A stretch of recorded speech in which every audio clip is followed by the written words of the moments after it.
नमस्कार, स्वागत है आपका द लाउड इंडिया टेलीविज़न पर। लेकर आया हूँ आपका अपना कार्यक्रम, politically yours Ashok Wankhede. India गठबंधन की आज बैठक संपन्न हुई।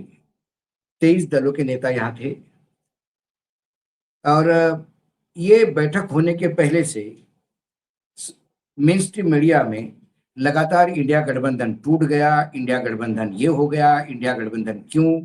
ये लगातार खबरें चल रही थी।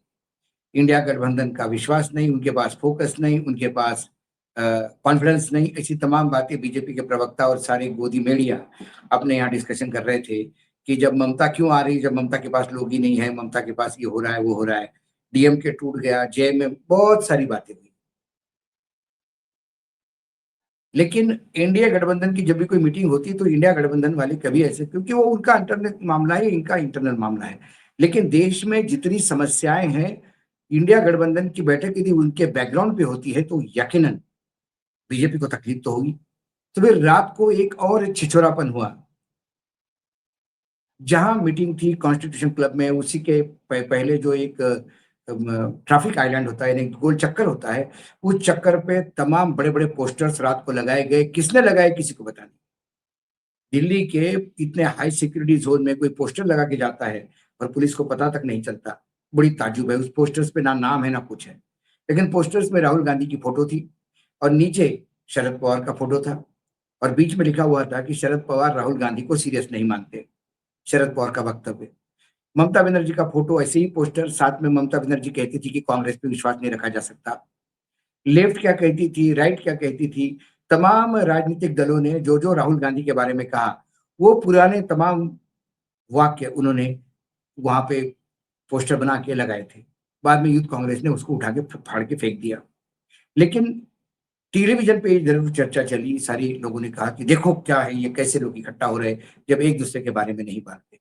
ये बात कभी एनडीए के बारे में कभी कोई नहीं कहता कि जब नरेंद्र मोदी जी ने नीतीश कुमार को दुर्भाग्य कहा था और कहा था कि इस आदमी ने बर्बाद किया बिहार को, या सबसे करप्ट पार्टी नेशनलिस्ट पार्टी और अजित पवार को जेल भेजने की बात देवेंद्र फडणवीस कर रहे थे, वो कैसा हो रहा था।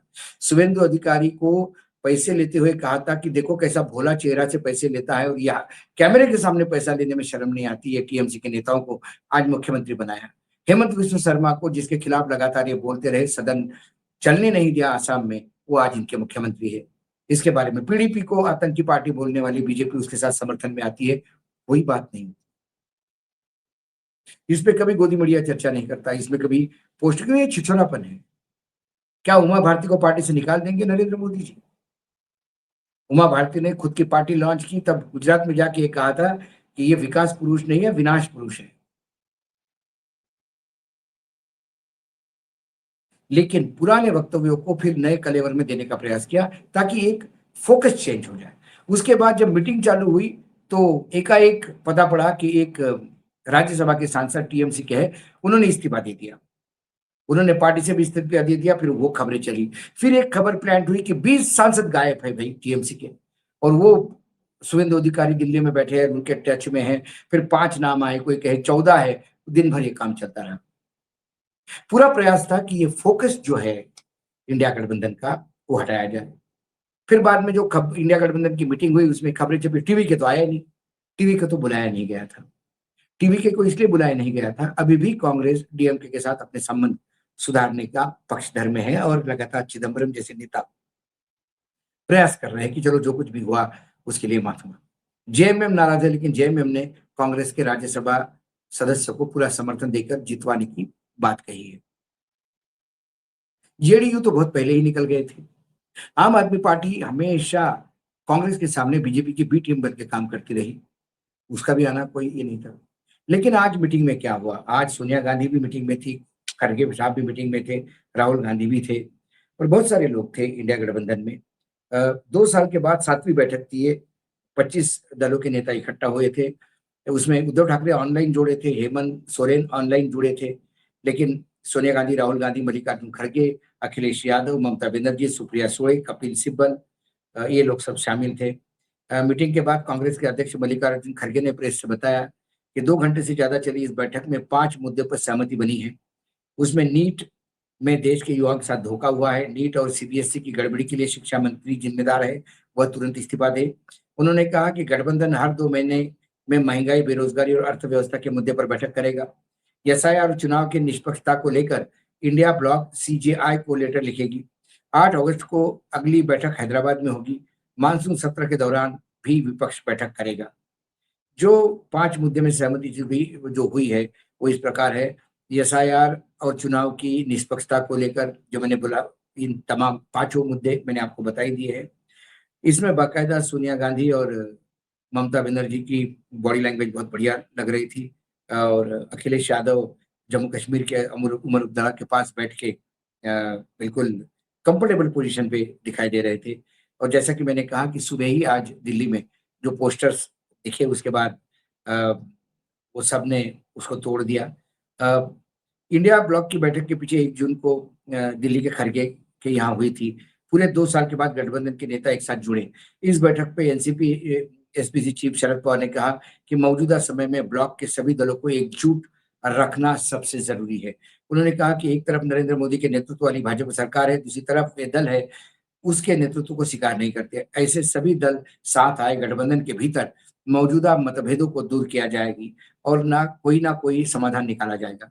पवार ने कहा, मुझे भरोसा है कि इसका रास्ता निकलेगा। अगले 2-3 सालों में कोई बड़ा चुनाव नहीं है, इसलिए यह समय सभी सहयोगी दलों के साथ रखने और गठबंधन को मजबूत करने के लिए महत्वपूर्ण है। खरगे ने कहा कि आज बैठक में 25 पार्टियां शामिल हुई।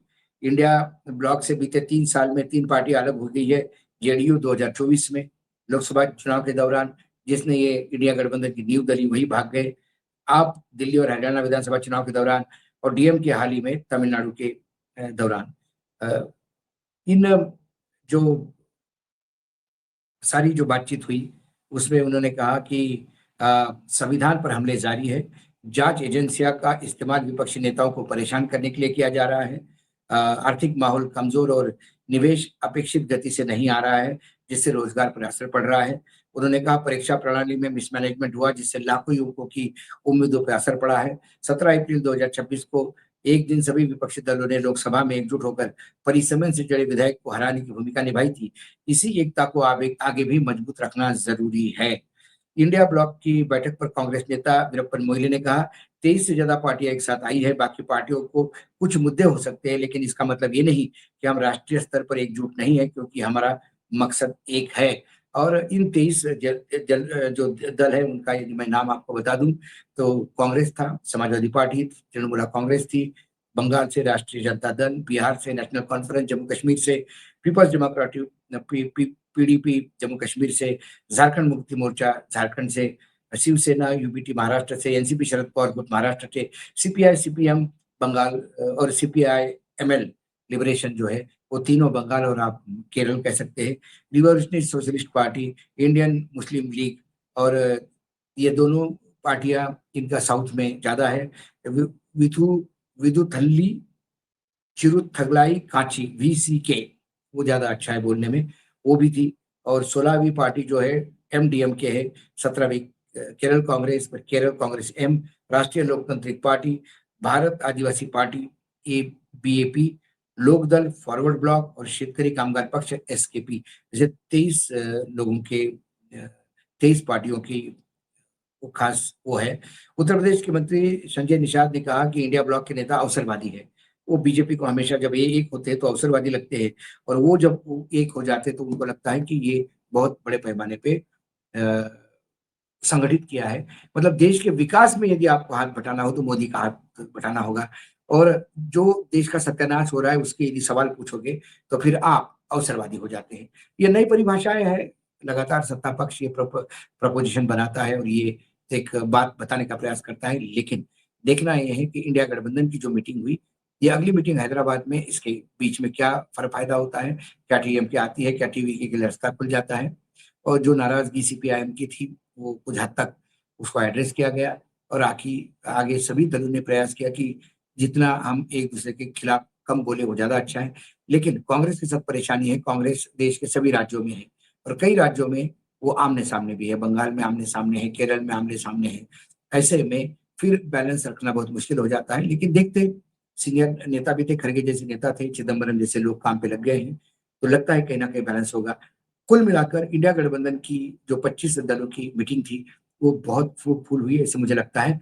ये खबर आपको मेन स्ट्रीम मीडिया में नहीं मिलेगी क्योंकि वो इंडिया गठबंधन में डीएमके क्यों नहीं आया, इस पे चर्चा है और ममता के लोग कैसे टूट रहे हैं, इस पे चर्चा हो रही है। आज इतना ही, फिर आता हूँ किसी विषय के साथ, तब तक के लिए नमस्कार, देखते रहिएगा लाउड इंडिया टेलीविज़न।